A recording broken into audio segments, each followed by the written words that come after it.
ನಮಸ್ಕಾರ. ನನ್ನ ನೆಚ್ಚಿನ ವಿದ್ಯಾರ್ಥಿಗಳಿಗೆ ನಾನು ಲಕ್ಷ್ಮೀ ನಿಗ್ನಾಳ್, ನಿಮ್ಮ ಇಂಗ್ಲೀಷ್ ಟೀಚರ್. ಈ ಕ್ಲಾಸ್ ಶುರು ಮಾಡೋಕ್ಕಿಂತ ಮುಂಚೆ ನಾನು ಪ್ರಿಸೆಂಟ್ ಕ್ಲಾಸಸ್ ಬಗ್ಗೆ 2 ಮಾತುಗಳನ್ನು ಹೇಳಲು ಇಷ್ಟಪಡ್ತೀನಿ. ಪ್ರಿಸೆಂಟ್ ಕ್ಲಾಸಸ್ ಇವು ಗ್ರಾಮೀಣ 10ನೇ ತರಗತಿಯ ಕನ್ನಡ ಮಾಧ್ಯಮದ ವಿದ್ಯಾರ್ಥಿಗಳಿಗಾಗಿ ವಿಶೇಷವಾಗಿ ತಯಾರಿಸಿದಂಥ ಆನ್ಲೈನ್ ಕೋಚಿಂಗ್ ಕ್ಲಾಸಸ್ ಆಗಿದೆ. ಇಲ್ಲಿ ಗಣಿತ, ವಿಜ್ಞಾನ, ಸಮಾಜಶಾಸ್ತ್ರ, ಇಂಗ್ಲೀಷ್, ಹಿಂದಿ, ಕನ್ನಡ ಹೀಗೆ 6 ವಿಷಯಗಳಲ್ಲಿ ನುರಿತ ಶಿಕ್ಷಕರಿಂದ ಪಾಠಗಳ ಬೋಧನೆಯನ್ನು ಮಾಡಿಸಲಾಗುತ್ತದೆ.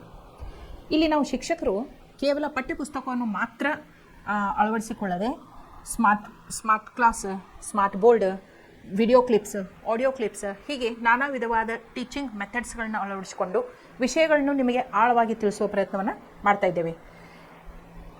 ನಮಗೆ ನಿಮ್ಮ ವಿಚಾರ ಶಕ್ತಿಯನ್ನು ಹೆಚ್ಚಿಸುವುದು, ಯೋಚನಾ ಶಕ್ತಿಯನ್ನು ಹೆಚ್ಚಿಸುವುದು, ಪ್ರಶ್ನೆ ಕೇಳುವಿಕೆಯ ಸಾಮರ್ಥ್ಯವನ್ನು ಹೆಚ್ಚಿಸುವುದು, ಇದೆಲ್ಲದರ ಉದ್ದೇಶವನ್ನು ಇಟ್ಕೊಂಡು ನಾವು ಈ ಕ್ಲಾಸ್ಗಳನ್ನ ಶುರು ಮಾಡಿದ್ದೇವೆ.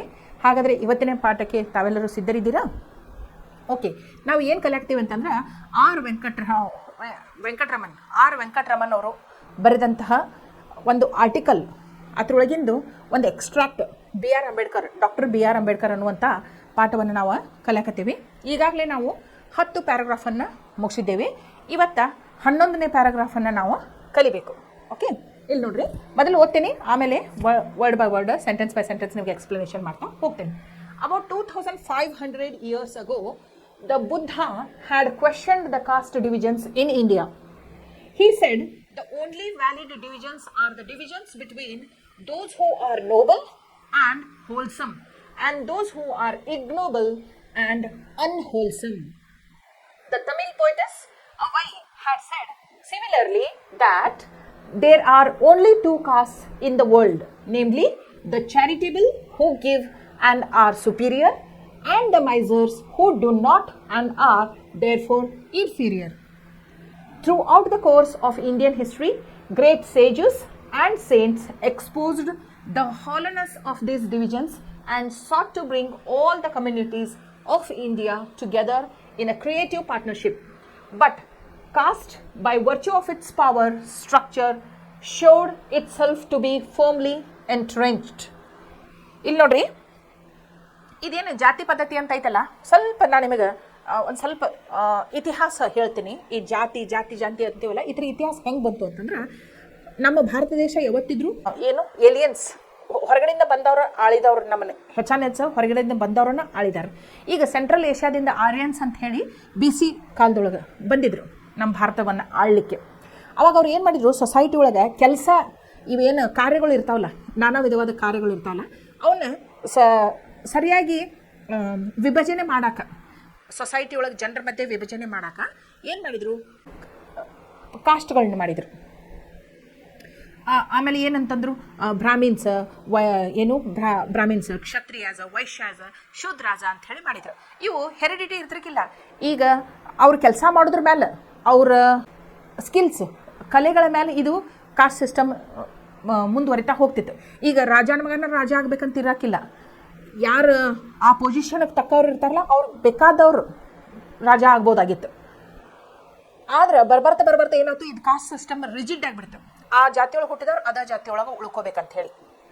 ಹೌದು, ಈಗ ಬ್ರಾಹ್ಮಿನ್ಸ್ ಅಂದ್ರೆ ಪ್ರೀಸ್ಟ್ ಕ್ಲಾಸ್, ಅವ್ರು ಏನು ಗುರುಗಳಾಗಬೇಕು, ಆಮೇಲೆ ದೇವಸ್ಥಾನದೊಳಗೆ ಅರ್ಚಕರಾಗಬೇಕು ಅಂತ. ಕ್ಷತ್ರಿಯರು ಅಂತಂದ್ರೆ ಅಡ್ಮಿನಿಸ್ಟ್ರೇಷನ್ ಮಾಡಬೇಕು, ಯಾಕಂದ್ರೆ ಅವ್ರು ಬಲಶಾಲಿಗಳಾಗಿರ್ತಾರೋ ಅಂತ. ವೈಶ್ಯಾಸ್ ಅಂದ್ರೆ ವ್ಯಾಪಾರಸ್ಥರು. ಶೂದ್ರಾಜ್ ಅಂತಂದ್ರೆ ಅಗದಿ ದೇವರ ಪಾದದಿಂದ ಹುಟ್ಟಿದವರು, ಅಗದಿ ಕೀಳು ಜಾತಿಯವರು. ಅವರೆಲ್ಲ ಹೊಲಸು ಕೆಲಸಗಳನ್ನ ಮಾಡಬೇಕು, ರಕ್ತದ ಕಲೆಗಳನ್ನು ಒರೆಸೋದು, ಸತ್ತ ಹೆಣ್ಣುಗಳನ್ನು ಹುಳುವುದು, ಆಮೇಲೆ ಹಿಂಗೆ ಒಟ್ಟು ಮತ್ತು ಅಂಥದ್ದು ಕೆಲಸ ಮಾಡ್ತಿದ್ರು. ಅವ್ರು ಸ್ನಾನ ಮಾಡೋಕೆ ಅವ್ರಿಗೆ ನೀರು ಸಿಗ್ತಿರ್ಕಿಲ್ಲ, ಊರೊಳಗೆ ಇರೋಕೆ ಅವ್ರಿಗೆ ಅವಕಾಶ ಇರ್ತಿರ್ಕಿಲ್ಲ. ಹಿಂಗಾಗಿ ಅವ್ರ ಹೊಲಸು ವಾಸನೆ ಬರೋದು ಸಹಜವಾಗಿತ್ತು. ಆಮೇಲೆ ಬರ್ಬರ್ತಾ ಏನು ಕರೆಯಾಕತ್ರು, ಅವ್ರನ್ನ ಅನ್ಟಚಬಲ್ಸ್ ಅಂತ ಕರೆಯಾಕತ್ರು, ಮುಟ್ಸ್ಕೋಬಾರ್ದು ಅವ್ರನ್ನ.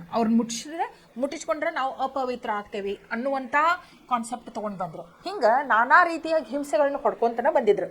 ಆದ್ರೆ ಆ್ಯಕ್ಚುಲಿ ಯಾಕೆ ವಿಂಗಡಣೆ ಆಗಿತ್ತು ಸಮಾಜ ಅನ್ನೋದನ್ನ ಮರೆತು ದಬ್ಬಾಳಿಕೆಯನ್ನು ಮಾಡೋದಕ್ಕೆ ಈ ಜಾತಿಯನ್ನು ಭಾಳ ಉಪಯೋಗ ಮಾಡ್ಕೊಂಡರು ಅಂತ ನಾನು ಹೇಳ್ತೇನೆ. ಈಗ ನೋಡ್ರಿ, 2,500 ವರ್ಷಗಳ ಹಿಂದಿನ ಬುದ್ಧಿಸಮ್ ಅಂತ ನೀವು ಕೇಳಿರ್ಬೇಕು. ಬುದ್ಧಿಸಮ್, ಜೈನಿಸಮ್ ಅಂತ ಹೇಳಿ ಬುದ್ಧ ಅವ್ರು ಏನು ಹೇಳಿದ್ರು ಅಂತಂದ್ರೆ, ಹಿಂಗೆ ಬ್ರಾಹ್ಮಿನ್ಸ್, ಕ್ಷತ್ರಿಯಾಜ, ವೈಶ್ಯಾಜ, ಶೂದ್ರಾಜ ಅಂತ ಹೇಳಿರ್ಕಿಲ್ಲ. ಅವರು ಕೆಳಜಾತಿ ಮೇಲ್ಜಾತಿ ಅಂತ ಹೇಳಿರ್ಕಿಲ್ಲ. ಜಗತ್ತಿನೊಳಗಿರುವ ಎರಡು ಜಾತಿಗಳು ಅಂದಿದ್ರು ಅವರು. ಅವ್ರು ಹೆಂಗೆ ವರ್ಣಿಸಿದ್ರು ಅಂದ್ರೆ ನೀವು ನೋಡ್ರಿ, 2500 ವರ್ಷಗಳ ಹಿಂದೆ ಬುದ್ಧ ಹ್ಯಾಡ್ ಕ್ವಶನ್. ಅವರು ಬುದ್ಧ ಇದ್ದವರು ಪ್ರಶ್ನೆ ಮಾಡಿದ್ರು, ದ ಕಾಸ್ಟ್ ಡಿವಿಷನ್ಸ್, ನೀವು ಯಾಕೆ ಹಿಂಗೆ ಕಾಸ್ಟ್ ಡಿವಿಷನ್ ಮಾಡ್ತೀರಿ, ನೀವು ಯಾಕೆ ಸಮಾಜದೊಳಗೆ ಜನರನ್ನ ಜಾತಿ ಹೆಸರಿನಿಂದ ಒಡಿತೀರಿ ಅಂಥೇಳಿ ಪ್ರಶ್ನೆ ಮಾಡಿದ್ರು. ಅವ್ರ ಪ್ರಕಾರ ಏನಿತ್ತು ಅಂತಂದ್ರೆ, he said the only valid divisions are, valid ಅಂದ್ರೆ ಏನು, ಕುಲಂಕುಷವಾಗಿ ಮಾಡತಕ್ಕಂತಹ, ದ ಓನ್ಲಿ ವ್ಯಾಲಿಡ್ ಡಿವಿಷನ್ಸ್. ಈಗ ಸಮಾಜದೊಳಗೆ ನಾವು ಜನರಿಗೆ ಭೇದ ಭಾವ ಮಾಡಬೇಕು, ಆದರೆ ಜಾತಿ ಮೇಲಲ್ಲ, ಜಾತಿ ಆಧಾರದ ಮೇಲಲ್ಲ ನಾವು ಮಾಡಬೇಕು ಭೇದ ಭಾವ. ಆದ್ರೆ ಆರ್ ದ ಡಿವಿಷನ್ಸ್ ಬಿಟ್ವೀನ್, ಯಾವ ಇಬ್ಬರ ಮಧ್ಯೆ ಡಿವಿಷನ್ಸ್ ಆಗ್ಬೇಕಂದ್ರೆ ಇಬ್ಬರು ಇಲ್ಲಿ ಏನು ಇರೋರು ಜನರು, 2 ಥರದ ಜನರು ಇರ್ತಾರೆ. ಜಾತಿ ಮೇಲೆ ಇದನ್ನ ಮಾಡಬೇಡ್ರಿ, ಜನರನ್ನು ವಿಂಗಡಿಸ್ಬೇಡ್ರಿ, 2 ಥರದ ಜನರು ಇರ್ತಾರೋ ಅಂತ ಹೇಳ್ತಾರೆ ಅವ್ರು. ಹೂ ಆರ್ ನೋಬಲ್, ನೋಡ್ರಿ, ಗೌರವಾನ್ವಿತ ವ್ಯಕ್ತಿಗಳದಾರು ಸಮಾಜದೊಳಗೆ. ಗೌರವಾನ್ವಿತ ವ್ಯಕ್ತಿಗಳು ಅಂತಂದರೆ ಅವರು ಪಾಸಿಟಿವ್ ಆ್ಯಟಿಟ್ಯೂಡ್ ಇಟ್ಕೊಂಡಿರ್ತಿರ್ತಾರೆ, ಎಲ್ಲರಿಗೂ ಒಳ್ಳೆಯದನ್ನ ಬಯಸ್ತಿರ್ತಾರೆ, ಯಾರಿಗೂ ಕೆಟ್ಟದನ್ನ ಬಯಸ್ತಿರೋದಿಲ್ಲ. ಆಮೇಲೆ ಹೋಲ್ಸಮ್ ಅಂದ್ರೆ ಏನು, ಆರೋಗ್ಯಪೂರ್ಣವಾದಂಥ ವ್ಯಕ್ತಿತ್ವ ಅವ್ರದ್ದು ಇರ್ತೈತಿ. ಈಗ ಒಬ್ಬ ಮನುಷ್ಯ ತನ್ನ ಶರೀರವನ್ನು ಅಥವಾ ತನ್ನ ಆರೋಗ್ಯವನ್ನು ಕಾಪಾಡಿಕೊಳ್ಳಲಿಲ್ಲ ಅಂತಂದ್ರೆ ಅವ ತನ್ನಷ್ಟಕ್ಕೆ ತಾ ಜವಾಬ್ದಾರಿ ಹೊರಕ್ಕಾಗಂಗಿಲ್ಲ. ಅವಂಗೆ ಬೇರೆದವ್ರ ಮೇಲೆ ಅವ ಇದನ್ನು ಡಿಪೆಂಡ್ ಆಗಬೇಕಾಗ್ತೈತಿ, ಹೌದಿಲ್ಲ?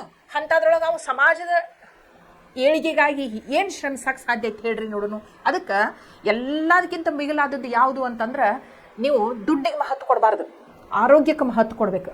ಆರೋಗ್ಯ, ಆಮೇಲೆ ಇದು ವಿದ್ಯೆ. ಆದರೆ ಇತ್ತೀಚೆಗೆ ಏನು ಮಾಡಾಕ್ತಾರೆ ಜನ, ಬರೇ ದುಡ್ಡು ದುಡ್ಡು ದುಡ್ಡು ದುಡ್ಡು ಅಂತ ದುಡ್ಡಿನ ಹಿಂದೆ ಬೆನ್ನು ಹತ್ತಾರೆ. ಆದ್ರೆ ಬುದ್ಧನ ಕಾಲದಿಂದನೂ ನಮ್ಮ ಸಮಾಜದೊಳಗೆ 2 ಥರದ ಜನರು ಇರ್ತಾರೋ ಅಂತ ಹೇಳ್ಯಾರ. ನೀವು ಅದ್ರೊಳಗೆ ಒಬ್ಬರು ಆಗಬೇಕು. ಇದು ಫಸ್ಟ್ ಕ್ಯಾಟಗರಿ ಒಳಗೆ ನೀವು ಇರಬೇಕು. ಅಂದ್ರೇನು, ನೀವು ಗೌರವಾನ್ವಿತ ವ್ಯಕ್ತಿಗಳಾಗಿರಬೇಕು, ಆರೋಗ್ಯಪೂರ್ಣವಂತರಾಗಿರಬೇಕು.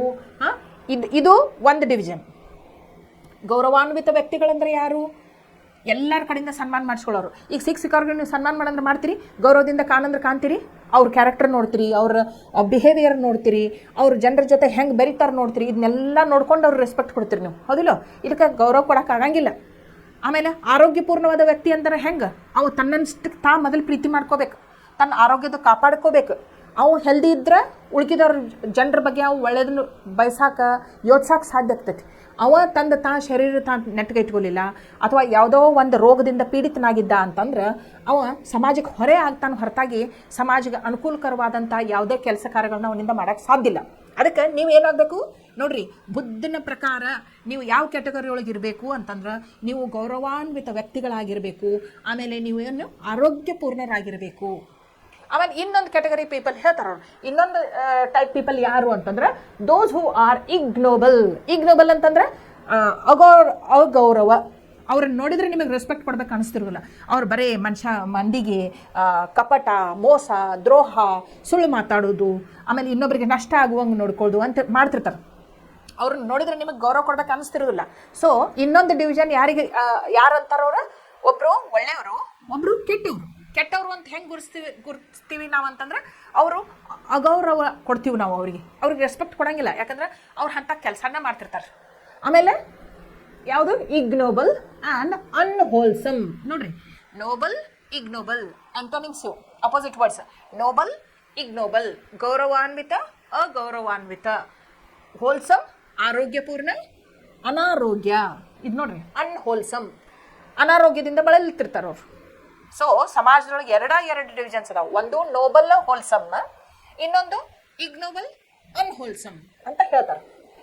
ಹೌದು, ಅದೇ ಪ್ರಕಾರ ಇನ್ನೊಬ್ರು ಹೇಳ್ತಾರೆ ನೋಡ್ರಿ ಇಲ್ಲಿ, ದ ತಮಿಳ್ ಪೊಯೆಟಸ್ ಅಂದ್ರೆ ತಮಿಳ್ ಕವಿತ್ರಿ.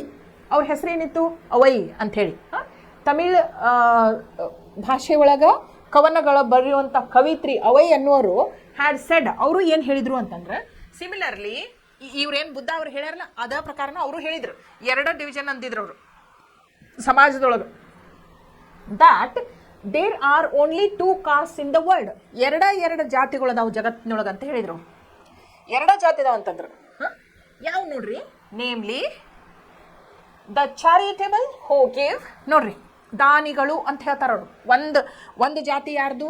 ದಾನಿಗಳದು. ನೋಡ್ರಿ, ನೀವು ಯಾವಾಗಲೂ ಕೊಡೋರಾಗಬೇಕು, ತೊಗೊಳೋರಾಗಬಾರ್ದು ಅಂತ ನಾವು ಹೇಳ್ತಿರ್ತೇವೆ. ಯಾಕಂದ್ರೆ ಕೊಡೋರ ಕೈ ಯಾವತ್ತು ಮ್ಯಾಲೆ ಇರ್ತೈತಿ, ತೊಗೊಳೋರ ಕೈ ಯಾವತ್ತು ಕೆಳಗಿರ್ತೈತಿ. ದಾನಿಗಳಾಗಿರಬೇಕು ಹೊರತಾಗಿ ನೀವು ಬೇಡ್ಕೊಳ್ಳೋರಾಗಬಾರ್ದು. ದಾನಿಗಳು ಯಾವಾಗ ಆಗಕ್ಕೆ ಸಾಧ್ಯತೆ ಹೇಳ್ರಿ? ನಾವು ತೃಪ್ತಿಯಾಗಿರ್ಬೇಕು ಮೊದಲು. ಈಗ ನಿಮ್ಮ ಹತ್ರ ಯಾರು ಒಬ್ಬರು ಪಾಪ ಭಾಳ ನೀಡಿ ಪರ್ಸನ್ ಅಥವಾ ಒಂದು ಪ್ರಾಣಿನ ಇರ್ಬೋದು, ಒಂದು ನಾಯಿ ಇರ್ಬೋದು, ಒಂದು ಆಕಳ ಇರ್ಬೋದು, ಉಪವಾಸ ಇರ್ತೈತಿ, ನಿಮ್ಮ ಹತ್ರ ಏನೋ ತಿನ್ನಕೈತೇನೆ ಅಂತ ಬೇಡ್ತಿರ್ತೀವಿ. ಈಗ ನೀವು ತೃಪ್ತರಾಗಿದ್ದೀರಿ ಅಂತಂದ್ರೆ ಇನ್ನೊಬ್ರ ತೃಪ್ತಿ ಒಳಗೂ ನಿಮ್ಮ ಸಂತೋಷವನ್ನು ಕಂಡುಕೊಳ್ತೀರಿ ನೀವು. ಹೌದು, ಒಂದು ನಾಯಿಗೆ ಒಂದು ತಿನ್ನಕ್ಕೆ ಏನಾರು ಒಂದು ರೊಟ್ಟಿ ಚಪಾತಿ ಕೊಟ್ಟರೆ, ಒಂದು ಆಕಳಿಗೆ ಒಂದು ಹಣ್ಣು ತಿನ್ನಿಸಿದ್ರೆ ನಿಮ್ಗೆ ಖುಷಿ ಆಗ್ತೈತೆ. ಅದು ಯಾವಾಗ ಆಗಕ್ಕೆ ಸಾಧ್ಯತೆ ಹೇಳ್ರಿ? ಯಾವಾಗ ನೀವು ದಾನಿಗಳಾಗ್ತಿರಲ್ಲ ಅವಾಗ ಈ ಅನುಭವವನ್ನು ನೀವು ಪಡ್ಕೊಳ್ಳೋಕೆ ಸಾಧ್ಯ ಆಗ್ತೈತಿ. ಅದಕ್ಕೆ ಎರಡು ಜಾತಿ ಅಂತ ಹೇಳ್ತಾರೆ ಅವಯ್ಯವರು, ತಮಿಳ್ ಕವಿತ್ರಿಯವರು. ಎರಡು ಜಾತಿ ಅದಾವು ಜಗತ್ತಿನೊಳಗೆ ಅಂತ ಹೇಳ್ತಾರೆ. ಅವ್ರ ಪ್ರಕಾರ ಒಂದೇ ಜಾತಿ ಯಾವುದು? ದಾನಿಗಳು ಅಂತಂದ್ರೆ ಏನು? ಚಾರಿಟೇಬಲ್, ಏನು ದಾನ ಮಾಡೋರು.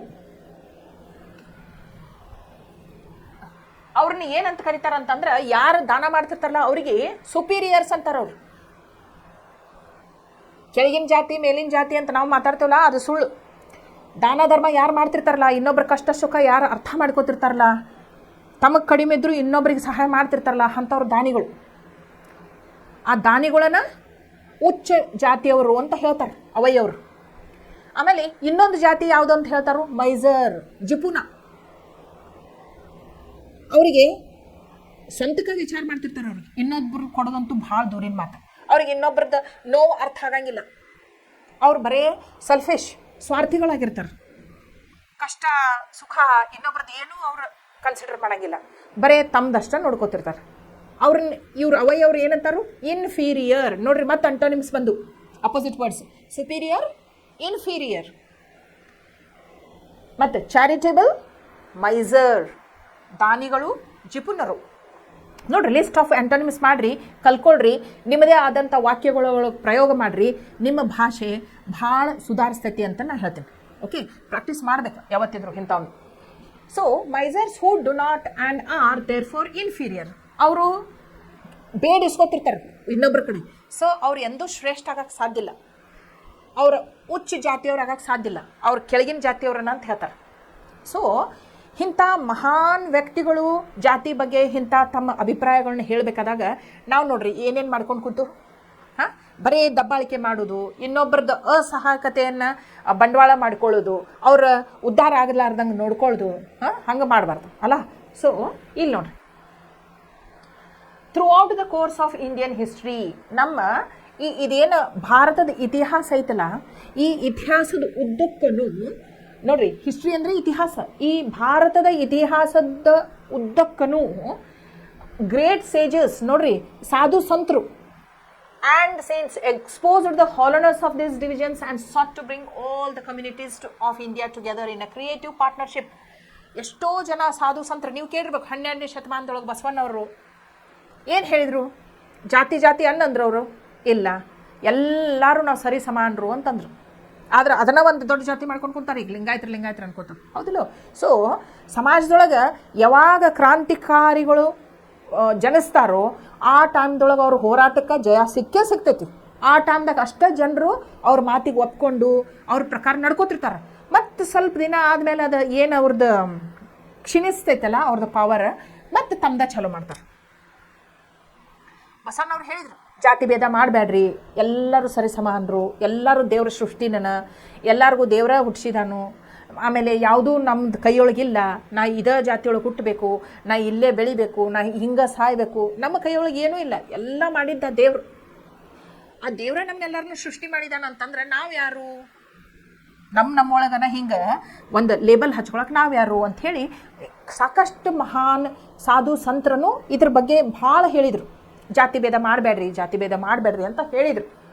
ಆದ್ರೆ ಇಲ್ಲಿ ನೋಡ್ರಿ, bring all the communities of India together, ಎಲ್ಲರೂ ಒಟ್ಟಿಗೆ ಇರೋಣ. ಆಮೇಲೆ ಯುನಿಟಿ ಬೇಕು, ಹೌದಿಲ್ಲ? ನಮ್ದ್ರೊಳಗೆ ಏನಿದು ಒಡಕು ಬಿಡ್ತಲ್ಲ, ಇದನ್ನ ಇಬ್ಬರ ಜಗಳ ಮೂರನೇವನ್ನ ಲಾಭ ಅಂತಾರಲ್ಲ, ಹಂಗೆ ನಮ್ಮೊಳಗನ ನಾವು ಏನು ಜಾತಿ ಭೇದ, ಶ್ರೀಮಂತರು ಬಡವರು ಅಂಥೇಳಿ, ಹೆಣ್ಮಕ್ಳು ಗಂಡ್ಮಕ್ಳು ಅಂಥೇಳಿ ಇದು ಏನು ಒಂದು ಬಡ್ದಾಡಕ್ಕೆ ಶುರು ಮಾಡಿದ್ವಲ್ಲ, ನಮ್ಮೊಳಗನ ಯಾವಾಗ ಒಗ್ಗಟ್ಟು ಉಳಿಲಿಲ್ಲಲ್ಲ, ಅವಾಗ ಸಾಕಷ್ಟು ಸಲ ಆಗೈತಿ ಹಿಂಗೆ. ಪರದೇಶದಿಂದ ಬಂದು ನಮ್ಮನ್ನು ಆಳಿದರು. ಬ್ರಿಟಿಷರಂತೂ 200 ವರ್ಷಗಳಕ್ಕಿಂತ ಹೆಚ್ಚ ಆಳಿದ್ರು ನಮ್ಮನ್ನು.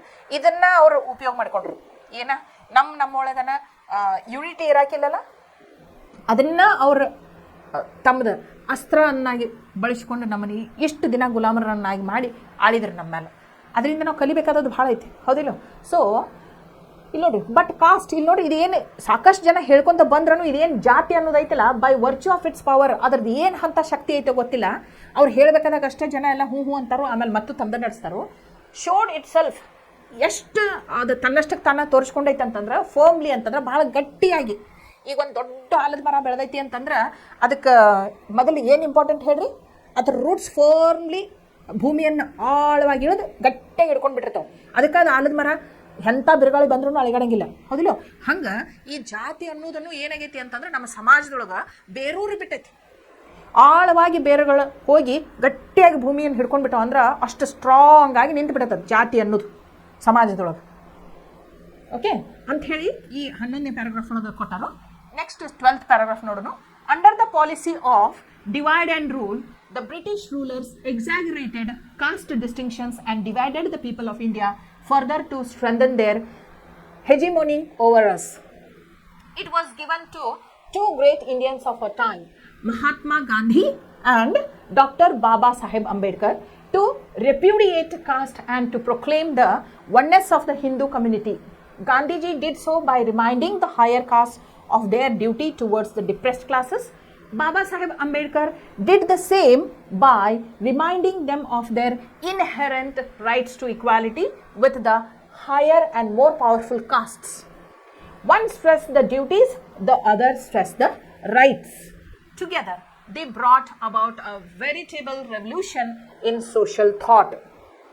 ನೋಡ್ರಿ, ಈ ಪ್ಯಾರಾಗ್ರಾಫ್ ನಿಮಗೊಂದು ಪ್ರಶ್ನೆ ಬರ್ಬೋದು. Differentiate between Mahatma Gandhiji and doctor B R Ambedkar regarding caste system in India ಅಂಥೇಳಿ ಒಂದು 2 ಮಾರ್ಕ್ಸದ್ದು ಅಥವಾ 3 ಮಾರ್ಕ್ಸದ್ದು ಪ್ರಶ್ನೆ ಬರ್ಬೋದು. ಅದಕ್ಕೆ ನೀವು ಏನು ಬರೀಬೇಕು ಅಂತಂದ್ರೆ, under the policy of divide and rule. ನೋಡ್ರಿ, ಈ ಜಾತಿ ಅನ್ನೋದು ಬ್ರಿಟಿಷರ ಕಾಲದೊಳಗೆ ಅತಿ ಹೆಚ್ಚಿನ ಪ್ರಮಾಣದೊಳಗೆ ಬೆಳೆದು ಬಿಡ್ತು. ಯಾಕಂತಂದ್ರೆ ಅವರು ಇದನ್ನ ನಾ ಹೇಳಿದ್ನಲ್ಲ ನಿಮಗೆ, ಅವರು ಬಿರುಕು ಬಿಡಿಸಾಕತ್ತಿದ್ರು.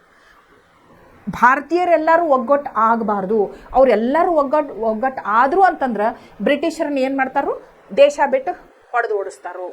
ಅವರು ಸ್ವತಂತ್ರಕ್ಕಾಗಿ ಹೋರಾಟವನ್ನು ಶುರು ಮಾಡ್ತಾರೋ. ಅವರವರುಗಳನ್ನು ನಾವು ಒಡಕ್ಕೆ ಬಿಡಿಸ್ಬಿಟ್ಟು ಅಂದರೆ ಡಿವೈಡ್ ಆ್ಯಂಡ್ ರೂಲ್, ಹಿಂದೂ ಮುಸ್ಲಿಮಿಗೆ ಜಗಳ ಹಚ್ಚೋದು, ಆಮೇಲೆ ಮೇಲ್ಜಾತಿ ಕೆಳಜಾತಿ ಅಂಥೇಳಿ ಜಗಳ ಹಚ್ಚೋದು, ಆಮೇಲೆ ಶ್ರೀಮಂತರು ಬಡವರು ಅಂಥೇಳಿ ಜಗಳ ಹಚ್ಚೋದು, ಜಮೀನ್ದಾರರು ಅಂಥೇಳಿ ಜಮೀನ್ದಾರರು ಅಂತ ಇರ್ತಿದ್ರಲ್ಲ ಬ್ರಿಟಿಷರ ಕಾಲದೊಳಗೆ. ಹಂಗೆ ಬಟ್ ಅವ್ರು ಹೆಂಗಾರ ಮಾಡಿ ಏನು ಮಾಡ್ತಿದ್ರು ಅಂತಂದ್ರೆ divide and rule policy adopt ಮಾಡ್ಕೊಂಡಿದ್ರು. ಅಂದರೆ ಭಾರತ ದೇಶವನ್ನು ಡಿವೈಡ್ ಮಾಡಿಬಿಡೋದು, ಯಾವುದಾರ ಒಂದು ಕಾರಣದಿಂದ ಜನರು ಒಗ್ಗಟ್ಟು ಇರ್ದಂಗೆ ನೋಡ್ಕೊಳ್ಳೋದು. ಓಕೆ, ಆ ಪಾಲಿಸಿ ಉಪಯೋಗ ಮಾಡ್ತಿದ್ರು ನಮ್ಮನ್ನು ಗುಲಾಮರನ್ನಾಗಿ ಆಳಾಕ. ನೋಡ್ರಿ, under the policy of divide and rule. ಈಗ ನೋಡ್ರಿ, ಒಂದು 1 ಮಾರ್ಕ್ಸ್ ಕ್ವಶನ್ ಬರ್ಬೋದು. ಯಾವ ಪಾಲಿಸಿ ಫಾಲೋ ಮಾಡ್ತಿದ್ರು ಬ್ರಿಟಿಷರು ಭಾರತವನ್ನು ಆಳಾಕ ಅಂತಂದ್ರೆ, under the policy of divide and rule. The British rulers exaggerated caste distinction and divided the people of India further to strengthen their hegemony over us. ಇಲ್ಲಿ ನೋಡ್ರಿ ಏನು ಮಾಡಿದ್ರು ಅವರು. ಹೆಜಿಮನಿ ಅಂತಂದ್ರೆ ಇಲ್ಲಿ ನೋಡ್ರಿ, ಓಕೆ ಇರಲಿ, ನಾನು ನಿಮ್ಗೆ ವರ್ಡ್ಸ್ ಆ್ಯಂಡ್ ಮೀನಿಂಗ್ಸ್ ಕೊಡ್ತೀನಿ. ಪ್ರತಿಯೊಂದು ಶಬ್ದದ ಕನ್ನಡ ಮೀನಿಂಗ್ ನಾನು ನಿಮಗೆ ಕೊಡ್ತೀನಿ. ಓಕೆ, ಇಲ್ಲಿ ನೋಡ್ರಿ, ಹಾಂ, over us further to strengthen their hegemony ಅಂದರೆ ತಮ್ಮ ದಬ್ಬಾಳಿಕೆಯನ್ನು ನಮ್ಮ ಮೇಲೆ ಹೇರಾಕ ಯಾವ ಪಾಲಿಸಿಯನ್ನು ಉಪಯೋಗ ಮಾಡ್ಕೊಂಡ್ರು ಅವರು. ಕಾಸ್ಟ್ ಸಿಸ್ಟಮ್, ಶೂದ್ರರು ಅನ್ನೋದು, ದಲಿತರು ಅನ್ನೋದು, ಅವ್ರು ಹಿಂದುಳಿದ ಜನಾಂಗದವರು ಅನ್ನೋದು, ಅವ್ರನ್ನ ಸಪ್ರೆಸ್ ಮಾಡೋದು, ಅವ್ರನ್ನ ತಮ್ಮ ಅಂದ್ರೆ ಒಂದು ಸ್ವಲ್ಪ ಫೇವರ್ಸ್ ತೋರಿಸೋದು, ಅವರಿದ್ದವ್ರು ಬ್ರಿಟಿಷರ ಪರವಾಗಿ ಆಗಿಬಿಡ್ತಿದ್ರು. ಆಮೇಲೆ ಮತ್ತು ಸಮಾಜದೊಳಗೆ ಬಿರುಕು ಬಿಡ್ತಿತ್ತು. ಸೊ ಹಂಗೆ ಮಾಡ್ತಿದ್ರು ಅವರು. It was given to 2 great Indians. ಅಂಥ ಟೈಮ್ದೊಳಗೆ ನೋಡ್ರಿ, ನಮ್ಮ ಇದೇನು ಭಾರತದ ಸ್ವಾತಂತ್ರ್ಯದ ಹೋರಾಟಗಾರರು ಇದ್ರಲ್ಲ, ಮಹಾತ್ಮ ಗಾಂಧೀಜಿಯವರು ಲೀಡ್ ರೋಲ್ದೊಳಗಿದ್ರು. ಹೌದು, ಪಯೋನಿಯರ್ ಇದ್ರು ಅವರು. ನಾನ್ ವೈಲೆನ್ಸ್ ಅಂತ ಹೇಳಿ ಒಂದು ಅಸ್ತ್ರ ಹಿಡ್ಕೊಂಡು ನಮ್ಮ ಭಾರತಕ್ಕೆ ಸ್ವಾತಂತ್ರ್ಯ ತರಕ್ಕೆ ಅವ್ರು ಭಾಳಷ್ಟು ಹೋರಾಟ ಮಾಡಿದರು. ಅವರು ಏನು ಒಂದು ನಿರ್ಧಾರ ಮಾಡಿದರು ಅಂತಂದ್ರೆ ಎಲ್ಲಿವರೆಗೂ ನಮ್ಮ ಭಾರತೀಯರು ಒಗ್ಗಟ್ಟಿನಲ್ಲಿ ಇರುವುದಿಲ್ವೋ ಅಲ್ಲಿವರೆಗೂ ನಾವು ಬ್ರಿಟಿಷರಿಂದ ನಮ್ಮ ದೇಶಕ್ಕೆ ಸ್ವಾತಂತ್ರ್ಯವನ್ನು ತಂದ್ಕೊಳ್ಳೋಕೆ ಸಾಧ್ಯನೇ ಇಲ್ಲ ಅಂತ ವಿಚಾರ ಮಾಡಿದರು. ಸೊ ಇದನ್ನು ಹೆಂಗೆ ನಾವು ಒಗ್ಗಟ್ಟಿನಲ್ಲಿ ಬಲವಿದೆ ಅಂತ ನಾವು ಹೆಂಗೆ ಇದನ್ನು ಮಾಡಬೇಕು ಅಂತಂದ್ರೆ ಮೊದಲು ಇದು ಜಾತಿ ಮೇಲೆ ಬ್ರಿಟಿಷರು ಏನು ನಮ್ಮ ಸಮಾಜದೊಳಗೆ ಬಿರುಕು ಬಿಡುವಂಗೆ ಮಾಡಿದ್ರಲ್ಲ ಅದನ್ನು ನಾವು ಹೆಂಗಾರ ಮಾಡಿ ಸರಿ ಮಾಡ್ಕೋಬೇಕಾಗಿತ್ತು. ಕೀಳು ಜಾತಿ ಮೇಲ್ಜಾತಿ ಅನ್ನೋದನ್ನ ಹೋಗ್ಲಾಡಿಸ್ಬೇಕಾಗಿತ್ತು. ಅದಕ್ಕೆ ಮಹಾತ್ಮ ಗಾಂಧೀಜಿಯವರು ಡಾಕ್ಟರ್ ಬಾಬಾ ಸಾಹೇಬ್ ಅಂಬೇಡ್ಕರ್ ಅವರು ಅವ್ರಿಗೆ ತಿಳಿದಿತ್ತಿದ್ದು ನಾವು ಯಾವಾಗ ಭಾರತೀಯರೆಲ್ಲರೂ ಒಂದಾಗೋದಿಲ್ವೋ ಅಲ್ಲಿವರೆಗೂ ನಾವು ಬ್ರಿಟಿಷರು ಗುಲಾಮರ ಆಗಿರ್ಬೇಕಾಗ್ತೈತೆ ಅನ್ನೋದು ಅವ್ರಿಗೆ ತಿಳಿದಿತ್ತು. ಅದಕ್ಕೆ ಅವ್ರು ಏನು ಮಾಡಾಕ್ತಿದ್ರು, ಸಾಧ್ಯ ಆದಷ್ಟು ಸಮಾಜದೊಳಗೆ ಎಲ್ಲರನ್ನೂ ಒಟ್ಟುಗೂಡಿಸೋ ಪ್ರಯತ್ನವನ್ನು ಮಾಡಾಕತ್ತಿದ್ರು. ಅದರೊಳಗೆ ಈ ಜಾತಿನೂ ಹೋಗ್ಲಾಡಿಸೋ ಪ್ರಯತ್ನ ಅವ್ರು ಸಾಕಷ್ಟು ಮಾಡಾಕತ್ತಿದ್ರು. ಅದಕ್ಕೆ ನೋಡ್ರಿ ಅವ್ರು ಹೆಂಗೆ ಈಗ ಡಾಕ್ಟರ್ ಬಾಬಾ ಸಾಹೇಬ್ ಅಂಬೇಡ್ಕರ್ ಅವರು ಫಾಲೋ ಮಾಡಿದಂತಹ ಪದ್ಧತಿನ ಬೇರೆ ಇತ್ತು, ಮಹಾತ್ಮ ಗಾಂಧಿಯವರು ಮಾಡಿದ್ದ ಬೇರೆ ಇತ್ತು. ಅವು ಹೆಂಗೆ ಬೇರೆ ಬೇರೆ ಆಗಿದ್ವು ಅಂತ ನಾವೀಗ ನೋಡೋಣ. ಇಲ್ಲಿ ನೋಡ್ರಿ, ಈ ಇಬ್ಬರ ಹೆಸರು ನೆನ್ಪಿಟ್ಕೋಬೇಕು ನೀವು. ಯಾವ ವಿಷಯದೊಳಗೆ? 2 great Indians of our time, Mahatma Gandhi and doctor B R Ambedkar to repudiate caste. Repudiate ಅಂದ್ರೆ ಅದನ್ನು ಬೇರೆ ಸಹಿತ ಕಿತ್ತು ಒಗೆಯುವ ಪ್ರಯತ್ನ ಯಾರು ಮಾಡಿದ್ರು ಅಂತಂದ್ರೆ ಮಹಾತ್ಮ ಗಾಂಧಿಯವರು, ಡಾಕ್ಟರ್ ಬಿ ಆರ್ ಅಂಬೇಡ್ಕರ್ ಅವರು. Caste and to proclaim the oneness of Hindu community. ನಾವು ಭಾರತೀಯರೆಲ್ಲ ಒಂದೇ ಅನ್ನುವಂಥ ಒನ್ನೆಸ್ ಅಂದ್ರೇನು, ನಾವೆಲ್ಲರೂ ಒಂದೇ ಅನ್ನುವಂಥ, ನಾವು ಒಂದ ಜನಾಂಗದವರು, ಒಂದ ಕುಟುಂಬದವರು ಅನ್ನುವಂಗೆ ಅವರು ಮನಸ್ಸೊಳಗೆ ತೊಗೊಂಡು ಬರಾಕತ್ತಿದ್ರು ಜನರಿಗೆ. ಇಲ್ಲಿ ನೋಡ್ರಿ, ಗಾಂಧೀಜಿ ಅವ್ರು ಹೆಂಗೆ ಮಾಡಿದ್ರು ಅಂತಂದ್ರೆ, Gandhiji did so by reminding the higher cost of their duty towards the depressed classes. Mahatma Gandhiji ಅವ್ರು ಏನು ಮಾಡಿದ್ರು, ಫಸ್ಟ್ ಆಫ್ ಆಲ್ ಕೀಳು ಜಾತಿ ಅನ್ನೋದು ಬಿಡ್ರಿ, ಅವರು ಹರಿಜನರು ಅಂತಂದ್ರು. ಹರಿ ಅಂತಂದ್ರೆ ವಿಷ್ಣು, ಹೌದು. ಜನರು ಅಂತಂದ್ರೆ ಗಾಡ್ಸ್ ಚಿಲ್ಡ್ರನ್ ಅಂತ ಕರೆದ್ರು, ಹರಿಜನರು ಅಂತ ಕರೆದ್ರು. ನೀವು ಅವ್ರನ್ನ ಇಂಥ ಜಾತಿ ಅಂತ ಇದನ್ನ ಮಾಡುವಂಗಿಲ್ಲ, ಅವ್ರು ಹರಿಜನರು, ದೇವರ ಮಕ್ಕಳು ಅವ್ರು ಅಂದ್ರೇನು, ಅಷ್ಟವ್ರಿಗೆ ನೀವು ರೆಸ್ಪೆಕ್ಟ್ ಕೊಡಬೇಕು ಅಂತ ಹೇಳಿ ಉಚ್ಚ ಜಾತಿಯವ್ರಿಗೆ ಹೇಳಿದರು. ಮಹಾತ್ಮ ಗಾಂಧಿಯವ್ರು ಯಾವತ್ತೂ ಮೇಲ್ಜಾತಿಯವ್ರಿಗೆ ಏನು ಹೇಳ್ತಿದ್ರು ಅಂತಂದ್ರೆ, ನೀವು ಹೆಂಗೆ ಪ್ರೀತಿಯಿಂದ ಸರಿಸಮಾನ ಹಕ್ಕುಗಳನ್ನ ಕೊಟ್ಟ ಈಗ ಏನು ಇವ್ರು ಹರಿಜನರದಾರಲ್ಲ ಅವ್ರು ನೋಡ್ಕೋಬೇಕು ಅಂಥೇಳಿ ಅವರು ಎಲ್ಲ ಇದೇನು ಮೇಲ್ವರ್ಗದ ಜನರಿದ್ರಲ್ಲ ಅವರಿಗೆ ತಿಳುವಳಿಕೆಯನ್ನು ಮೂಡಿಸ್ಕೊಡ್ತಿದ್ರು. ನೀವು ಭೇದ ಭಾವ ಮಾಡಬಾರ್ದು, ಅವ್ರನ್ನ ಕೀಳಾಗಿ ಕಾಣಬಾರ್ದು, ಅವರು ದೇವರ ಮಕ್ಕಳನ್ನು, ಅವರು ನಮ್ಮಂಗ ಮನುಷ್ಯರನ್ನ, ಅವ್ರಿಗೆ ಎಲ್ಲ ರೀತಿಯಾದ ಅನುಕೂಲಗಳನ್ನ ಮಾಡಿಕೊಡ್ಬೇಕು, ಎಲ್ಲರೂ ಒಂದೇ ಅನ್ನುವಂತಹ ಕಮ್ಯುನಿಟಿಯನ್ನು ನಾವು ಕಟ್ಟಬೇಕು ಅಂಥೇಳಿ ಮಹಾತ್ಮ ಗಾಂಧೀಜಿಯವರು ಮೇಲ್ವರ್ಗದವರಿಗೆ ಇದ್ರ ಬಗ್ಗೆ ತಿಳುವಳಿಕೆಯನ್ನು ನೀಡ್ತಿದ್ರು. ಆದರೆ ಅಂಬೇಡ್ಕರ್ ಅವ್ರು ಏನಂತಿದ್ರು ಅಂತಂದ್ರೆ, ಅವ್ರಿಗೆ ನೋಡ್ರಿ ಎಲ್ಲ ಮಹಾನ್ ವ್ಯಕ್ತಿಗಳಿಗೆ ಅವ್ರದ್ದೇ ಆದಂಥ ವಿಚಾರಗಳು ಇರ್ತಾವೆ. ನಾವೀಗ ಒಬ್ಬರು ಮಹಾನ್ ವ್ಯಕ್ತಿ ಅದಾರ ಅಂತಂದ್ರೆ ಅವ್ರನ್ನ ಪ್ರತಿಯೊಂದು ಮಾತು ಅನುಸರಿಸ್ಬೇಕಂತೇಳಿ ಎಲ್ಲೂ ರೂಲ್ಸ್ ಇಲ್ಲ. ಪ್ರತಿಯೊಬ್ಬರಿಗೂ ತಮ್ಮದೇ ಆದಂಥ ವಿಚಾರ ಶಕ್ತಿ ಐತಿ, ತಮ್ಮದೇ ಆದಂಥ ವಿಚಾರಗಳನ್ನು ಅದಾವೆ. ಈಗ ಡಾಕ್ಟರ್ ಬಿ ಆರ್ ಅಂಬೇಡ್ಕರ್ ಅವರು ದಲಿತ ಸಮಾಜದೊಳಗೆ ಮಹರ್ ಅಂತ ನಾವು ಕೇಳೇವಿ. ಈಗ ಮಹಾರಾಷ್ಟ್ರದೊಳಗೆ ಒಂದು ಮಹರ್ ಅಥವಾ ಮಹಾ ಫ್ಯಾಮಿಲಿ ಒಳಗೆ ಹುಟ್ಟಿದಂಥವ್ರು, ಅದು ಒಂದು ಏನು ಕೆಳವರ್ಗದ ಜಾತಿನೇ ಇತ್ತು.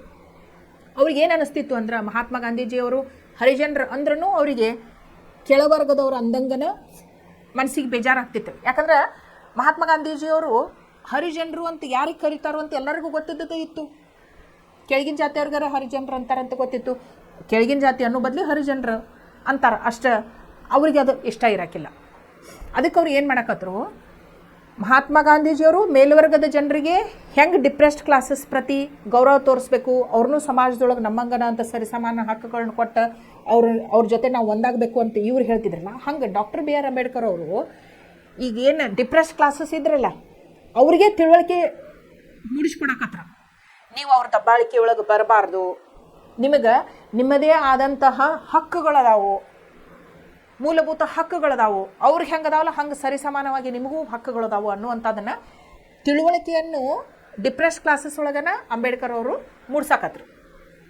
ಸೊ ಇಲ್ಲಿ ನೋಡ್ರಿ, cost there duty towards different classes. Baba Saheb Ambedkar did the same by reminding ಅಂದ್ರೆ ಏನು, ನೆನಪಿಸಿ ಕೊಡುವುದು. ಈಗ ನೋಡ್ರಿ, ಹುಟ್ಟಿದಾಗಿಂದ ಎಲ್ಲರಿಗೂ, ಎಲ್ಲ ಮನುಷ್ಯ ಜಾತಿಗೂ ಅಧಿಕಾರಗಳು ಬರ್ತಾವೆ, ಮೂಲಭೂತ ಹಕ್ಕುಗಳು ಇದ್ದೇ ಇರ್ತಾವೆ. ಏನು, ಗಾಳಿ, ಬೆಳಕು, ನೀರು, ಆಹಾರ, ಇವೆಲ್ಲ ಹುಟ್ಟಿದಾಗಿಂದ ಇವು ಬೇಸಿಕ್ ನೀಡ್ಸ್. ಇವು ಎಲ್ಲರಿಗೂ ಸಿಗಲೇಬೇಕು, ಹೌದಿಲ್ಲ? ಸೊ ಅಂಥದನ್ನ ಏನು ಮಾಡಿದ್ರು ಇವರು?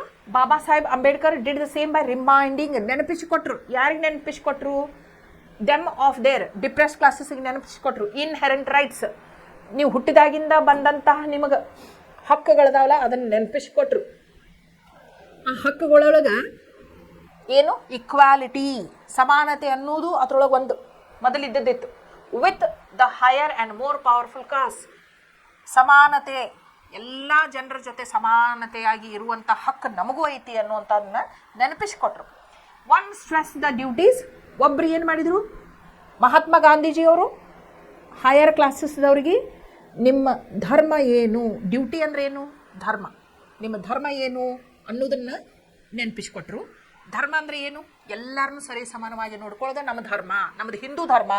ನೀವು ಮೇಲ್ಜಾತಿ ಕೆಳಜಾತಿ ಅಂತ ಭೇದ ಭಾವ ಮಾಡೋ ಕಾರಣಿಲ್ಲ, ಕೆಳಜಾತಿ ಅಂತ ತಿಳ್ಕೊಂಡು ಅವ್ರ ಮೇಲೆ ದಬ್ಬಾಳಿಕೆ ಮಾಡೋ ಕಾರಣಿಲ್ಲ, ಅವರು ದೇವ್ರ ಮಕ್ಕಳು ಹಿಂಗೆ ಅಂಥೇಳಿ ಇವರು ಮಹಾತ್ಮ ಗಾಂಧೀಜಿಯವರು ಅವ್ರದ್ದು ಡ್ಯೂಟೀಸ್ ಅಂದರೆ ಕರ್ತವ್ಯಗಳು, ಧರ್ಮವನ್ನು ಹೇಳಿಕೊಟ್ರು.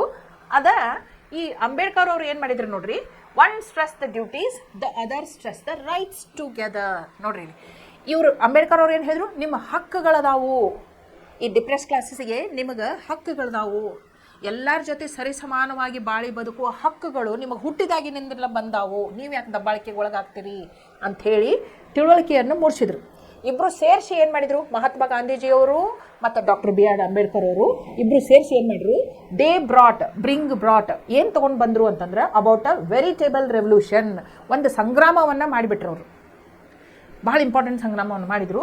ಇನ್ ಸೋಷಿಯಲ್ ಥಾಟ್ ಒಂದು ರೆವಲ್ಯೂಷನ್ ಮಾಡಿಬಿಟ್ರು. ಮೊದಲು ಹೆಂಗಿತ್ತು? ಸಮಾಜದೊಳಗೆ ಒಂದು ವಿಚಾರ ಬೇರೆನೇ ಇತ್ತು, ಮೇಲು ಕೀಳು ಅನ್ಕೋತ ಕುಂತಿದ್ರು ಜನ.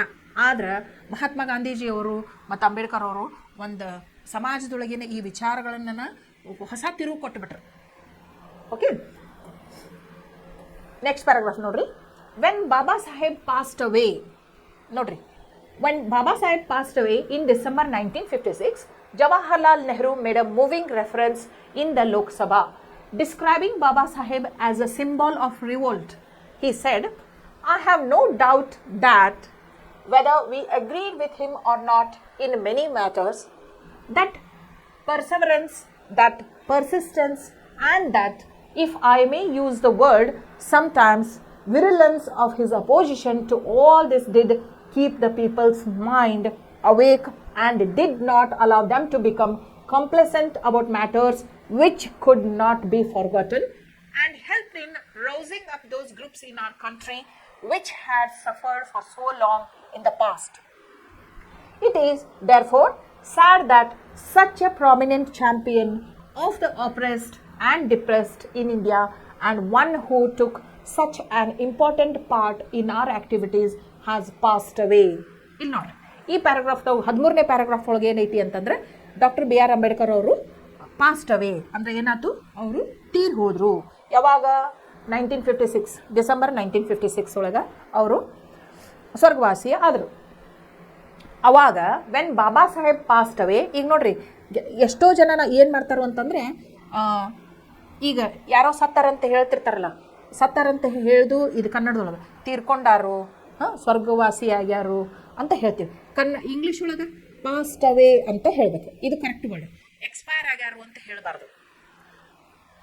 ಎಕ್ಸ್ಪೈರ್ ಆಗ್ಯಾರು ಅಂತಂದರೆ ಏನು? ಒಂದು ಪ್ರಾಡಕ್ಟಿಗೆ ಮ್ಯಾನುಫ್ಯಾಕ್ಚರ್ ಡೇಟಾ, ಎಕ್ಸ್ಪೈರಿ ಡೇಟಾ ಇರ್ತೈತಿ. ಒಂದು ನೀವು ಪ್ರಾಡಕ್ಟ್ ಅಂತೇಳಿ ಅವ್ರನ್ನ ಮಾತಾಡತ್ತೀರಿ ಅಂತ ಅರ್ಥ ಆಗ್ತೈತಿ. ಮನುಷ್ಯರ ಗತೆ ಮಾತಾಡತ್ತಿಲ್ಲ ಅವ್ರಿಗೆ, ಅವ್ರ ಬಗ್ಗೆ ನೀವು ಒಂದು ಪ್ರಾಡಕ್ಟ್ ಗತೆ ಮಾತಾಡತ್ತೀರಿ ಅಂತ ಅರ್ಥ ಆಗ್ತೈತಿ.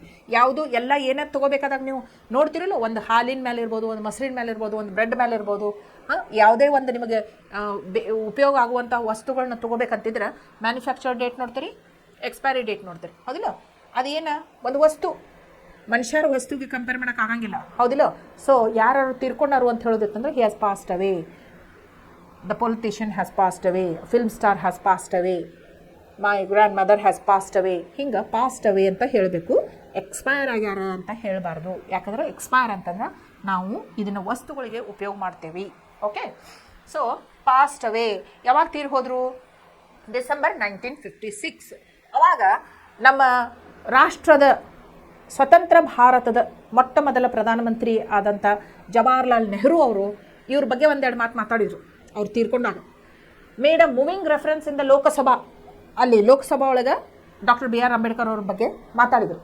Describing Baba Saheb as a symbol of revolt. ನೋಡ್ರಿ, ಇದು ಪ್ರಶ್ನೆ ಬರ್ಬೋದು. ಜವಾಹರ್ಲಾಲ್ ನೆಹರು ಅವರು ಬಾಬಾ ಸಾಹೇಬ್ ಅಂಬೇಡ್ಕರ್ ಅವ್ರನ್ನ ಹೆಂಗೆ ವರ್ಣಿಸ್ತಾರೋ ಅಂತಂದ್ರೆ ಅವರಿಗೆ ಆ ಸಿಂಬಲ್ ಆಫ್ ರಿವೋಲ್ಟ್ ಅಂತ. ರಿವೋಲ್ಟ್ ಅಂದ್ರೆ ಏನು? ಇದು ಸಂಗ್ರಾಮ. ಅವರೊಂದು ಸಂಗ್ರಾಮದ ಪ್ರತೀಕ ಆಗಿದ್ರು ಅಂತ ಜವಾಹರ್ಲಾಲ್ ನೆಹರು ಅವರು ಹೇಳ್ತಾರೆ. He said, I have no doubt that, ನನಗೆ ಯಾವುದು ಸಂಶಯ ಇಲ್ಲ. ಐ ಹ್ಯಾವ್ ನೋ ಡೌಟ್ ಅಂದರೆ ನನಗೆ ಯಾವುದು ಸಂಶಯವಿಲ್ಲ. Whether we agreed with him or not in many matters. ನೋಡ್ರಿ, ಪ್ರತಿಯೊಂದು ವಿಷಯದೊಳಗೆ ಅವ್ರು ಹೇಳಿದ್ದಕ್ಕೆ ನಾವೆಲ್ಲ ಸಮ್ಮತಿ ಸೂಚಿಸೆವು ಅಂಥೇಳಿ ಹೇಳಕ್ಕೆ ಸಾಧ್ಯ ಇಲ್ಲ ಅಂದ್ರೆ ಅವರು. ಯಾಕಂದ್ರೆ ಎಷ್ಟೋ ಸಲ ಅವ್ರು ಹೇಳೋದಕ್ಕೆ ವಿರುದ್ಧನೂ ಮಾತಾಡಬೇಕಾಗ್ತೈತಿ, ಹೌದಿಲ್ಲ? ಇದು ಹಿಂಗೆ ಅಂತಂದ್ರೆ ಇಲ್ಲ, ಇದು ಹಿಂಗೆ ಆಗಬಾರ್ದು, ಹಿಂಗೆ ಆಗಬಹುದು ಅಂದ್ರೆ ಪ್ರತಿಯೊಂದಕ್ಕೂ ಅವ್ರ ಜೊತೆ ನಾವು ಅಗ್ರಿ ಆಗಿಲ್ಲ ಅಂತ ಹೇಳಿದ್ರು. ದಟ್ ಪರ್ಸವರೆನ್ಸ್ ಅಂದ್ರೆ ಏನು? ಸತತವಾಗಿ ಮಾಡುವಂಥ ಪ್ರಯತ್ನ. ಪರ್ಸಿಸ್ಟೆನ್ಸ್ ಅಂದ್ರೆ ಸಮಾಧಾನ ರೀತಿಯಿಂದ ಮಾಡುವಂಥದ್ದು. ಸತತವಾಗಿ ಮಾಡುವಂಥದ್ದು, ಸಮಾಧಾನ ರೀತಿಯಾಗಿ ಮಾಡುವಂಥದ್ದು. And that if may use the word sometimes virulence of his opposition. ಆಮೇಲೆ ಎಲ್ಲ ತಡ್ಕೊಳ್ಳೋಂಥ ಶಕ್ತಿ ಇತ್ತು ಅವ್ರಿಗೆ. ಅವ್ರನ್ನ ಅಪೋಸಿಷನ್ ಮಾಡೋರು ಇದ್ರಲ್ಲ, ಅವ್ರ ಮೇಲೂ ಅವ್ರು ಸಿಟ್ಟು ಮಾಡ್ತಿರ್ಕಿಲ್ಲ. To all this did keep the people's mind awake. ಇದನ್ನೆಲ್ಲ ಮಾಡ್ತಾ ಅವ್ರು ಏನು ಮಾಡಿದರು? ಏನು ಜನರ ಮನಸ್ಸನ್ನು ಜಾಗೃತಿಗೊಳಿಸಿದ್ರು. ನಾ ಹೇಳಿದ್ನಲ್ಲ, ಮೂಲಭೂತ ಹಕ್ಕುಗಳನ್ನು ನೆನಪಿಸಿಕೊಡ್ತಿದ್ರು ಅವ್ರು ಅಂತೇಳಿ. Awake and did not allow them to become complacent about matters. ನೋಡ್ರಿ, ಅವರಿಗೆ ಇಷ್ಟು ಅವರು ಜನಜಾಗೃತಿಯನ್ನು ಮೂಡಿಸಿದ್ರಲ್ಲ, ಅವ್ರ ಮನಸ್ಸನ್ನು ಎಚ್ಚರಿಸಿದ್ರಲ್ಲ, ಅವರು ಆಮೇಲೆ ತಾವ ಏನು ಅನ್ಕೊಳಕತ್ರು? ಮುಂದೆ ಬರಾಕತ್ರು ಜನ. ಓಕೆ, ಮಾತಾಡಕತ್ರು, ತಮ್ಮ ಪ್ರೋಗ್ರೆಸ್ ಮಾಡಕತ್ರು. And helped in rousing up those groups. ನಾವು ನೋಡೇವಿ ಹೆಂಗೆ ಅವ್ರು ಮುಂದುವರ್ಯಾಕತ್ರು ಅನ್ನೋದನ್ನು. ಈಗ ನಾವು ನೋಡೇವಿ, ಜಡ್ಜಸ್ ಆಗ್ತಾರೋ, ಅಂಬಾಸಡರ್ಸ್ ಆಗ್ತಾರೋ, ಆಮೇಲೆ ಸೆಂಟ್ರಲ್ ಗೌರ್ಮೆಂಟ್, ಸ್ಟೇಟ್ ಗೌರ್ಮೆಂಟ್ ಒಳಗೆ ರೆಸ್ಪಾನ್ಸಿಬಿಲಿಟಿ ಜಾಬ್ಸ್ ಅದಾವ ಅವರಿಗೆ, ಗವರ್ನರ್ಸ್ ಆದರು ಅವರು. ಇದೆಲ್ಲ ಹೆಂಗೆ ಸಾಧ್ಯ ಆಯ್ತು? ಇದೆಲ್ಲ ಯಾರು ಬರ್ದು ಎಬ್ಸಿದ್ರು ಅವ್ರಿಗೆ? ರೌಸಿಂಗ್ ಅಪ್ ದೋಸ್ ಗ್ರೂಪ್ಸ್. ಅವ್ರನ್ನ ಯಾರು ಎಚ್ಚರಿಸಿದ್ರು? ಇದಕ್ಕೆಲ್ಲ ನೀವು ಅರ್ಹರು ಅಂಥೇಳಿ ಯಾರು ಅವರಿಗೆ ತಿಳುವಳಿಕೆ ಮೂಡಿಸಿದ್ರು? ಅಂಬೇಡ್ಕರ್ ಅವರು. ಹೌದು, those groups in our country which had suffered for so long in the past. ಇದೇನು ಇದು ಕೆಳಗಿನ ಜಾತಿ ಅಥವಾ ಡಿಪ್ರೆಸ್ಡ್ ಕ್ಲಾಸಸ್ ಅಂತಿತ್ತಲ್ಲ, ಇದು 1-2 ವರ್ಷ, 10 ವರ್ಷ, 20 ವರ್ಷ, 30 ವರ್ಷ ಅಲ್ಲ, ನೂರಾರು ವರ್ಷಗಳಿಂದ ಅವರು ದಬ್ಬಾಳಿಕೆಯನ್ನು ಸಹಿಸ್ಕೊತ ಬಂದಿದ್ರು. ಭಾಳ ಕಷ್ಟದೊಳಗನ ಬಂದಿದ್ರು. ಅಂಥವ್ರನ್ನ ಏನು ಮಾಡಿದರು? ಬಾಬಾ ಸಾಹೇಬ್ ಅಂಬೇಡ್ಕರ್ ಅವರು ಮೇಲೆ ತೊಗೊಂಡು ಬಂದರು. ಭಾಳ ವರ್ಷಗಳ ಕಾಲ ಏನು ಸಫರ್ ಆದವ್ರನ್ನ ಅವ್ರದ್ದು ಪರಿಸ್ಥಿತಿಯನ್ನು ಇಂಪ್ರೂವ್ ಮಾಡಿದ್ರು. It is therefore sad that such a prominent ಅಂದ್ರೂ ಭಾಳ ಇಂಪಾರ್ಟೆಂಟ್ ವ್ಯಕ್ತಿ, ಚಾಂಪಿಯನ್ ಅಂತಾರೆ ನೋಡ್ರಿ ಅವ್ರಿಗೆ, of the oppressed. Champion of ಯಾರು? Oppressed and depressed in India, and one who took such an important part in our activities has passed away. ಇಂಥ ಮಾನ್ಯ ವ್ಯಕ್ತಿ ಇವತ್ತು ನಮ್ಮನ್ನು ಅಗಲಿದ್ದಾರೆ ಅಂಥೇಳಿ ದುಃಖದಿಂದ ಲೋಕಸಭೆಯೊಳಗೆ ಜವಾಹರ್ಲಾಲ್ ನೆಹರು ಅವರು, ಅಂಬೇಡ್ಕರ್ ಅವರು ತೀರ್ ಹೋದಾಗ ಡಿಸೆಂಬರ್ 1956 ಒಳಗೆ ಅವ್ರ ಬಗ್ಗೆ ಮಾತಾಡಿದರು. ನೆಕ್ಸ್ಟ್ ಪ್ಯಾರಾಗ್ರಾಫ್ ನೋಡ್ರಿ.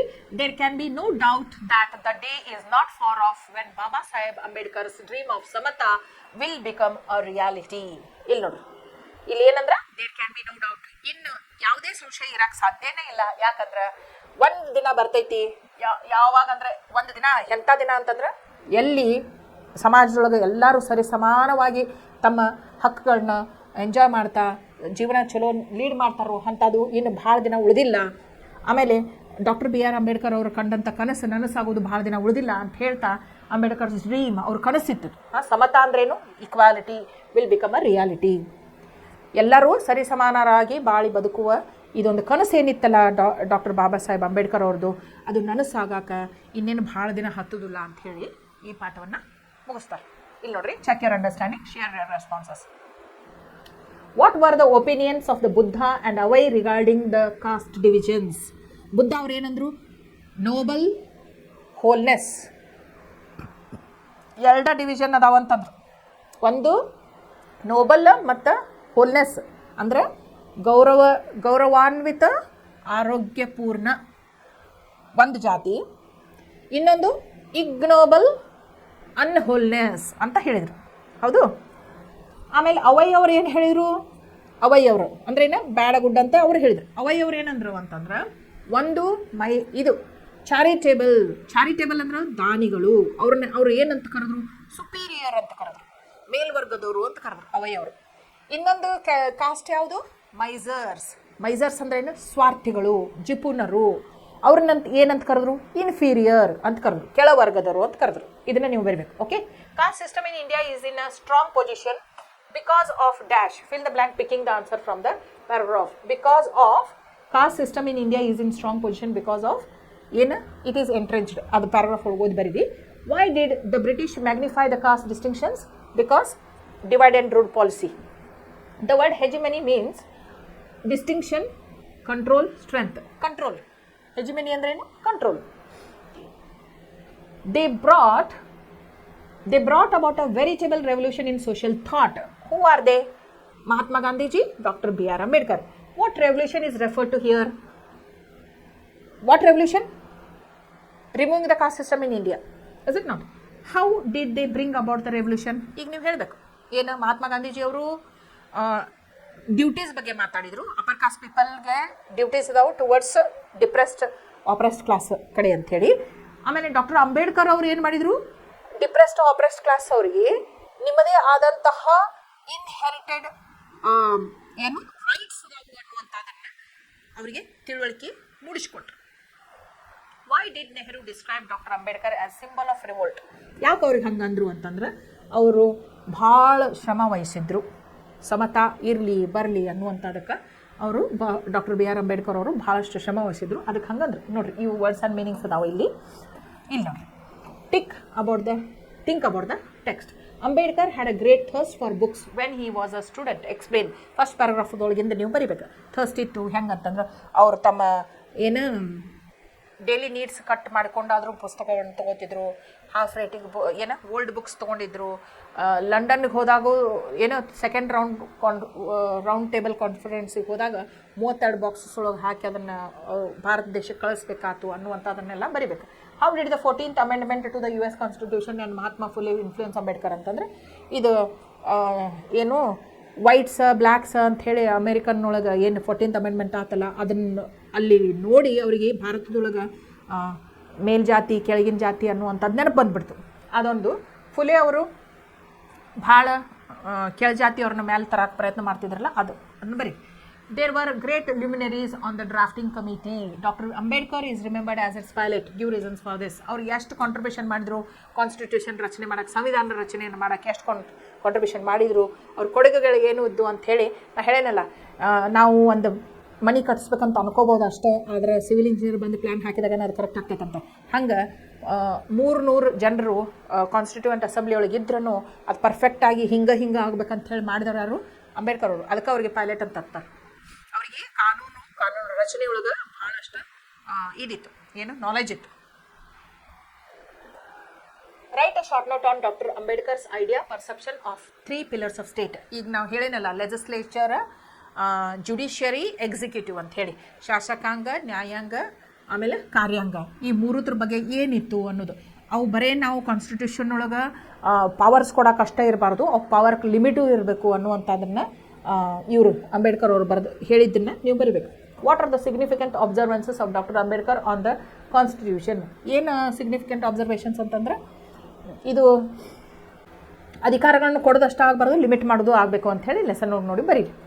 Nehru chose doctor Ambedkar as a law minister. What might have prompted Nehru to do so? ನಾನು ಲೆಸನ್ನ ಹೇಳಬೇಕಾದಾಗ ನಿಮ್ಗೆ ಎಕ್ಸ್ಪ್ಲನೇಷನ್ ಮಾಡೀನಿ.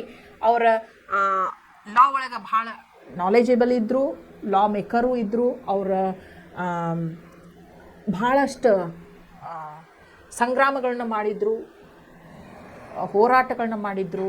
ಮೊದಲಿಂದ ಅವ್ರು ಮಾಡಿದ್ದನ್ನು ನೋಡಿ ಅವ್ರು ಕೊಟ್ಟರು. ಒಂದು ಪ್ಯಾರಾಗ್ರಾಫ್ ಐತಿ, ಅದನ್ನೆಲ್ಲ ಬರಬೇಕು ನೀವು.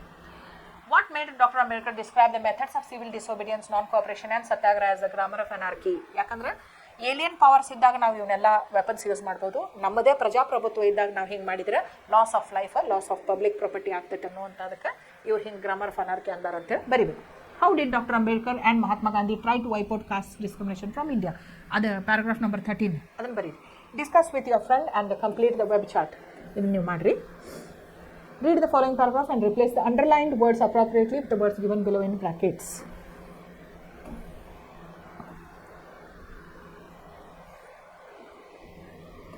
ಓಕೆ.